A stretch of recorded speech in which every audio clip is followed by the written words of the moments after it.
6.3 지방선거가 22일 앞으로 다가왔습니다.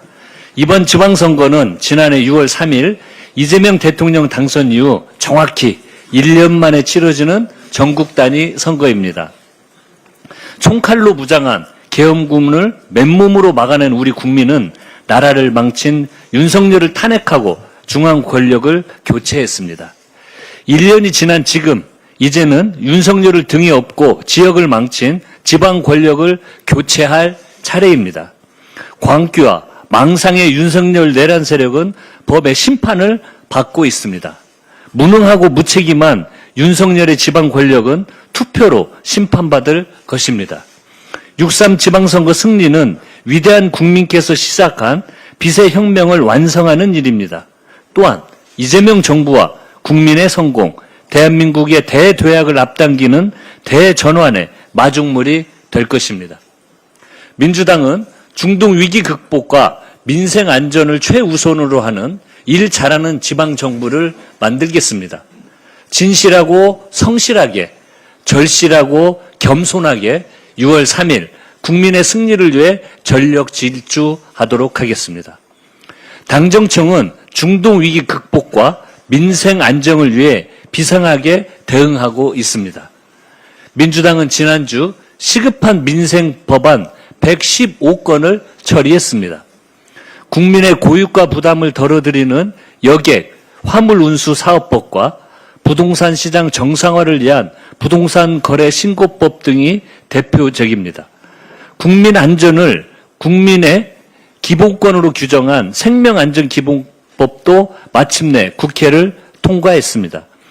또한 AI 데이터 센터 지원과 영농형 태양광 사업 지원 등 중요한 경제 법안들도 함께 처리했습니다.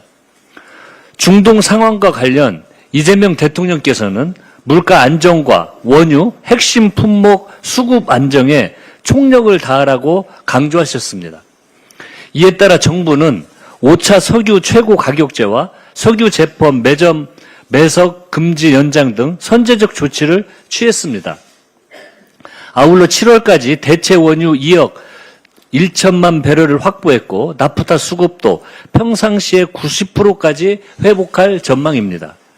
지난주 신청 마감한 1차 고유가 피해 지원금은 대상자의 91%가 신청을 마쳤고 지급액은 1조 7천억 원 규모입니다. 오는 18일까지는 소득기준 70% 국민을 대상으로 하는 2차 고유가 피해 지원금 신청이 시작됩니다. 당정청이 심혈을 기울인 민생 대책들이 국민 여러분께 실질적인 도움을 드릴 것으로 기대합니다. 국민의힘이 또다시 국익, 국가 안보를 당리당략을 위한 수단으로 삼고 있습니다. HMM 나무호 화재와 관련해 정확한 조사 결과가 나오기도 전에 안보 참사라며 정쟁을 벌이고 있습니다. 정부는 현장 조사 결과 미상의 비행체 2기가 나무호를 타격했다고 밝혔습니다. 이어 발사 주체, 정확한 기종, 물리력 크기 등을 확인하기에는 제약이 있는 상황이라며 수거된 잔해 등을 전문기관을 통해 추가 분석하고 원인 규명에 최선을 다하고 있습니다.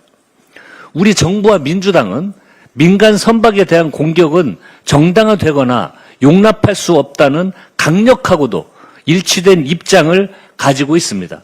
그런데 국민의힘은 이를 두고 정부 대응이 늦고 설명이 모호하다며 장동혁 당대표는 조사 결과에 이란이라는 단어가 빠졌다는 발언까지 서슴지 않았습니다. 정밀한 과학적 증거 없이 섣불리 공격 주체를 특정하는 것은 호르무즈 해협에 발이 묶인 우리 선박 26척을 위험에 빠뜨릴 수 있습니다. 장 대표는 우리 정부가 국제적십자위원회를 통해 이란에 인도적 지원한 것에 대해서도 이란에 돈을 갖다 바쳤다면서 이 돈이 우리 선박을 공격한 드론으로 돌아왔을지 모른다고 망언을 내뱉고 있습니다. 국민의힘은 한미 동맹 간의 신뢰까지 흔들기 위해 한미 공조와 한라인을 통해 비행체 발사 지점조차 신속히 확인하지 못했다며 확인되지 않는 내용을 사실인 것처럼 발표했습니다. 도대체 국민의힘은 어느 나라 정당입니까? 아무 근거도 없는 망상에 가까운 괴담을 퍼뜨리며 정부를 흠집내는 것도 모자라 국민을 위험에 몰아넣고 국익과 한미 동맹까지 훼손하고 있습니다. 국민의힘은 지금 즉시 국가 안보를 팔아 표를 구걸하는 망동을 즉각 멈추십시오. 민주당은 국가 안보는 물론 외교 관계까지 정쟁의 볼모로 삼는 매국적 시도에 단호히 맞서겠습니다. 정부가 정밀한 조사를 통해 사실을 확인하고 국익을 수호하는 데 흔들림 없이 매진할 수 있도록 뒷받침하겠습니다. 이상입니다.